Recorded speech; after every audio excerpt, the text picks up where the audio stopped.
এই রহস্যময় পৃথিবীতে অনেক পাহাড় পর্বত রয়েছে যাদের উচ্চতা অনেক বেশি এবং এই পাহাড়গুলিতে চড়াও অনেক কষ্টসাধ্য বিষয়। পৃথিবীর সবচেয়ে উচ্চতম পর্বত মাউন্ট এভারেস্টকেও অনেকে জয় করেছেন, কিন্তু উচ্চতায় ছোট হলেও কৈলাস পর্বত এখনও অজেয়। এই পর্বতশৃঙ্গে আজও কেউ উঠতে পারেনি।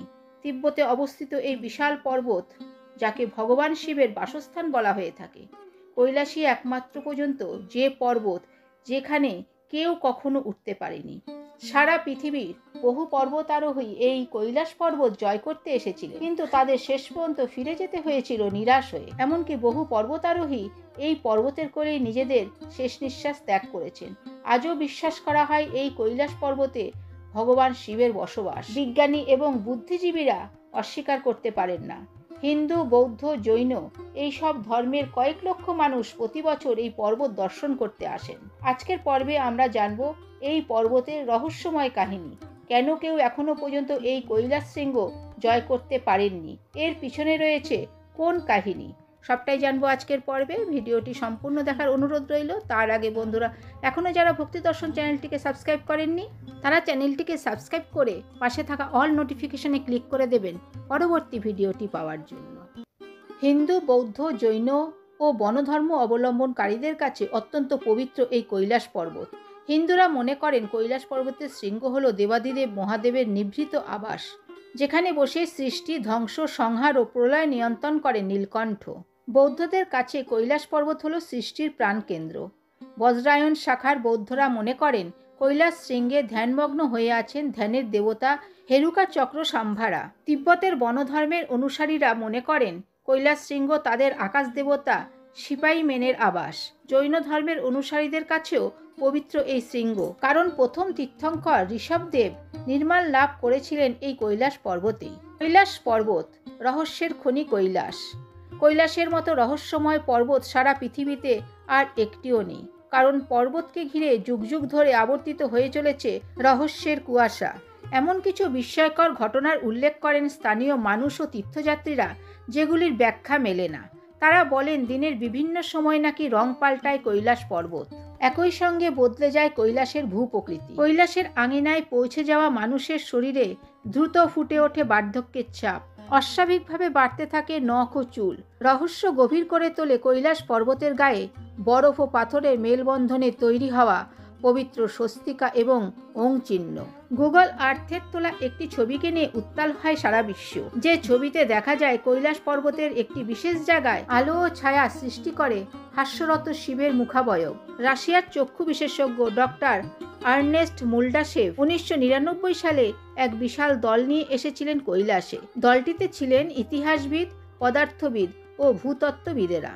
দলটি মাসের পর মাস কাটিয়েছিল কৈলাসে। তারা কথাও বলেছিলেন অসংখ্য তীর্থযাত্রী, হিন্দু ও বৌদ্ধ সন্ন্যাসীদের সঙ্গে।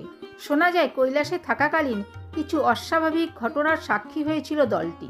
দেশে ফিরে ডক্টর মুলডাশেভ জানিয়েছিলেন, রাতের অন্ধকারে পাল্টে যায় কৈলাস। হাড় হিম করা আওয়াজ ভেসে আসতে থাকে কৈলাস পর্বতের দিক থেকে। এক রাতে তারা বিশাল এক পাথর খসে পড়ার অদ্ভুত আওয়াজ পেয়েছিলেন। দলের প্রত্যেকে নিশ্চিত ছিলেন ওই আওয়াজ কৈলাস পর্বতের ঢাল বেয়ে নেমে আসা কোনো পাথরের আওয়াজ নয়, কারণ আওয়াজটা আসছিল কৈলাস পর্বতের ভেতর থেকে। তাদের মনে হয়েছিল কৈলাস পর্বতের ভেতরটি ফাঁপা। মাসের পর মাস অনুসন্ধান চালিয়ে ডক্টর মুলডাশেভ এসেছিলেন এক অবিশ্বাস্য সিদ্ধান্তে। তিনি বলেছিলেন কৈলাস কোনো প্রাকৃতিক পর্বত নয়, কৈলাস পর্বত হলো মানুষের তৈরি করা প্রথম পিরামিড। রহস্যের মায়াজাল আবর্তিত হয়ে চলেছে কৈলাস পর্বতের শৃঙ্গ আরোহণকে ঘিরে। পৃথিবীর প্রায় সমস্ত পরিচিত ও বিখ্যাত পর্বতশৃঙ্গে মানুষের ইচ্ছাশক্তির বিজয় কেতন উঠলেও আজ অবধি কৈলাস শৃঙ্গে পা রাখতে পারেনি কোনো মানুষ। অথচ পৃথিবীর শৃঙ্গগুলির থেকে কৈলাস শৃঙ্গের উচ্চতা অনেক কম। বেশ কয়েকবার কৈলাস শৃঙ্গ আরোহণের চেষ্টা করাও হয়েছিল, তবুও আসেনি সাফল্য। যদিও বজ্রায়ন শাখার বৌদ্ধদের লোকগাথা শোনায় একজন মানুষের কাহিনী, যিনি পা রেখেছিলেন কৈলাস শৃঙ্গে, তবে তিনি কোনো সাধারণ মানুষ ছিলেন না এবং এ ব্যাপারে ইতিহাসের কাছে কোনো প্রমাণ তথ্য নেই। জেতসুন মিলারেপা একাদশ শতাব্দীতে পশ্চিম তিব্বতের এক ধনী পরিবারে জন্ম নিয়েছিলেন জেতসুন মিলারেপা। বাবার মৃত্যুর পর সম্পত্তি কেড়ে নিয়েছিলেন কাকা ও কাকিমা। মিলারেপার বুকে জ্বলছিল বদলার আগুন। কাকা কাকিমাকে শিক্ষা দেওয়ার জন্য মিলারেপা চলে গিয়েছিলেন তন্ত্রমন্ত্র ও কালাজাদু শিখতে। সেসব ভয়ঙ্কর শিক্ষা পরখ করার জন্য হত্যা করেছিলেন বহু মানুষকে। কিন্তু একসময় মিলারেপার মধ্যে এসেছিল তীব্র অনুশোচনা। দীক্ষা নিয়েছিলেন বৌদ্ধ ধর্মের কাইগু শাখার সিদ্ধা মারপা লোৎসাওয়ার কাছে। প্রভু বুদ্ধের আলোয় আলোকিত মিলারেপা হয়ে উঠেছিলেন তিব্বতের ইতিহাসের অন্যতম সিদ্ধপুরুষ। তিব্বত তখন চলছিল বন ধর্মের সিদ্ধপুরুষ নারো বংচুংয়ের কথায়। পবিত্র মানস সরোবরের অধিকার নিয়ে তুমুল বাগবিতণ্ডা শুরু হয়েছিল বৌদ্ধ ও বন ধর্মাবলম্বীদের মধ্যে। মিলারেপা ও বাংচুংয়ের মধ্যে শুরু হয়েছিল কালা জাদুর লড়াই। যিনি জিতবেন তিনিই পাবেন মানস সরোবরের অধিকার, কিন্তু কেউ কাউকে হারাতে পারেননি। তখন ঠিক হয়েছিল যিনি আগে কৈলাস শৃঙ্গে পা রাখবেন তার দখলে থাকবে মানস সরোবর। মিলারেপা ও বাংচুং পৌঁছে গিয়েছিলেন কৈলাস পর্বতের পাদদেশে। নিজের সুদৃশ্য জয়ঢাকের ওপর বসে পড়েছিলেন বাংচুং। কৈলাস শৃঙ্গের দিকে উড়ে গিয়েছিল জয়ঢাক। তখনও ধ্যানমগ্ন হয়ে বসেছিলেন মিলারেপা। একসময় বাংচুং পৌঁছে গিয়েছিলেন শৃঙ্গের কাছাকাছি। ঠিক তখনই চোখ খুলেছিলেন মিলারেপা। কৈলাস শৃঙ্গের চূড়া ঘিরে রাখা কালো মেঘে ফাটল দেখা দিয়েছিল। সূর্যের এক অস্বাভাবিক উজ্জ্বল রশ্মি এসে পড়েছিল মিলারেপার শরীরে। সেই সূর্য রশ্মিটি ধরে বাংচুংয়ের অনেক আগেই মিলারেপা পৌঁছে গিয়েছিল কৈলাস শৃঙ্গে। নিয়েছিলেন মানস সরোবরের দখল।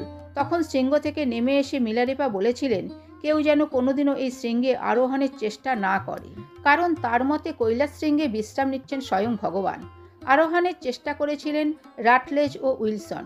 19 শতাব্দীর শেষে এবং 20 শতাব্দীর শুরুতে কয়েকজন ইউরোপীয় পর্বতারোহী বিক্ষিপ্তভাবে কৈলাস শৃঙ্গ আরোহণের চেষ্টা করেছিলেন। শিখরের দিকে এগিয়ে যেতে দেখা গিয়েছিল তাদের, কিন্তু কেউ ফিরে আসেনি। তাই জানা যায়নি তাদের সাথে কি ঘটেছিল। কৈলাস শৃঙ্গে প্রথম প্রথাগত অভিযান চালানোর কথা ভেবেছিলেন আলমোড়ার ব্রিটিশ ডেপুটি কমিশনার ও পর্বতারোহী হাগ রাটলেজ। একটি সরকারি কাজে 1926 সালের জুলাই মাসে রাটলেজ গিয়েছিল তিব্বতে। গার্তকের প্রশাসক অন্য কাজে ব্যস্ত থাকায় কৈলাস পরিক্রমা করার সিদ্ধান্ত নিয়েছিলেন রাটলেজ। শ্রী ডরোথি ও ভারতীয় সেনাবাহিনীর কর্নেল আর.সি. উইলসনের সাথে করেছিলেন কৈলাস পরিক্রমা। একেবারে কাছ থেকে কৈলাস পর্বতকে দেখে মুগ্ধ রাটলেজ ও উইলসন নিয়েছিলেন শিখরে ওঠার সিদ্ধান্ত। অভিযানের জন্য বেছে নিয়েছিলেন অভিজ্ঞ শেরপা সাতানকে। শৃঙ্গের পথ হিসেবে বেছে নিয়েছিলেন কৈলাস পর্বতের উত্তরের ঢালকে। পথ যদিও ভয়ঙ্কর, তবুও জোর কদমে চলছিল প্রস্তুতি পর্ব। কিন্তু হঠাৎই রাটলেজকে তলব করা হয়েছিল আলমোড়াতে। স্ত্রীকে নিয়ে ভারতে ফেরার পথ ধরেছিলেন রাটলেজ। কৈলাসে থেকে গিয়েছিলেন কর্নেল উইলসন ও শেরপা সাতান। খুঁজে নিয়েছিলেন কৈলাস শৃঙ্গে ওঠার নতুন পথ। যথেষ্ট প্রস্তুতি নিয়ে এক রোদ ঝলমলে সকালে কৈলাস পর্বতের উত্তর পূর্ব গিরিশিরা দিয়ে শিখরের দিকে এগিয়ে চলেছিলেন তারা। পৌঁছেও গিয়েছিলেন গিরিশিরাটির মাঝামাঝি অংশে। কিন্তু গিরিশিরার ওপরে থাকা একটি বড় বোল্ডারের কাছে পৌঁছানোর পরই বদলে গিয়েছিল আবহাওয়া। ঘন অন্ধকার ঘিরে ফেলেছিল কর্নেল উইলসন ও শেরপা সাতানকে। উন্মত্ত বাতাস বাজপাখির মতো ঝাঁপিয়ে পড়েছিল দুই আরোহীর ওপর। বাতাসের ঝাপটায় কয়েক হাজার ফুট নিচে ছিটকে পড়ার উপক্রম হয়েছিল। অনেক কষ্টে প্রাণ বাঁচিয়ে নেমে এসেছিলেন দুই আরোহী। এরপরেও তারা বেশ কয়েকবার চেষ্টা করেছিলেন শিখরে ওঠার, কিন্তু সেই বিশেষ বোল্ডারটির কাছে আসা মাত্রই বিভিন্ন বাধার সম্মুখীন হয়েছিলেন তারা। কখনো প্রবল তুষারপাত, কখনো ঘন কালো মেঘ, কখনো ঝোড়ো বাতাস ফিরিয়ে দিয়েছিল তাদের। রহস্যময় স্থানটি পার হওয়ার সব চেষ্টা বিফলে গিয়েছিল। অগত্যা হাল ছেড়ে দিয়ে ভারতে ফিরে এসেছিলেন উইলসন। ফিরে গিয়েছিলেন টিচি। রাটলেজ ও উইলসনের কৈলাস অভিযানের 10 বছর পর 1936 সালে কৈলাস শৃঙ্গ আরোহণের চেষ্টা করেছিলেন অস্ট্রিয়ার পর্বতারোহী হারবার্ট টিচি। তবে তিনি কৈলাস আরোহণের উদ্দেশ্য নিয়ে তিব্বতে আসেননি। টিচি এসেছিলেন নীলকঙ্কর হিমালয়ের গুরলা মান্ধাতা শৃঙ্গ আরোহণ করতে। তার আগে কম উচ্চতার কৈলাস শৃঙ্গ আরোহণ করে গা ঘামিয়ে নেবেন ভেবেছিলেন। কৈলাস অভিযানে সঙ্গী হওয়ার জন্য টিচি আমন্ত্রণ জানিয়েছিলেন গার্তকের তরুণ শাসককেও। কৈলাসের শৃঙ্গের দিকে তাকিয়ে গার্পণ বলেছিলেন, একমাত্র পাপমুক্ত মানুষই পা রাখতে পারবেন কৈলাস শৃঙ্গে। তাই আমি নিজেও যাব না, আপনাকেও যেতে বারণ করব, কারণ এর ফলাফলটা বিভৎস হতে পারে। অজানা এক আতঙ্কে শিউরে উঠেছিল টিচি। বাতিল করেছিলেন কৈলাস অভিযানের সিদ্ধান্ত। মেসনারকে আমন্ত্রণ জানিয়েছিল চীন। 90 দশকের মধ্যভাগ। পর্বত আরোহণ জগতে তখন আলোড়ন তুলেছিলেন ইতালির পর্বতারোহী রেইনহোল্ড মেসনার।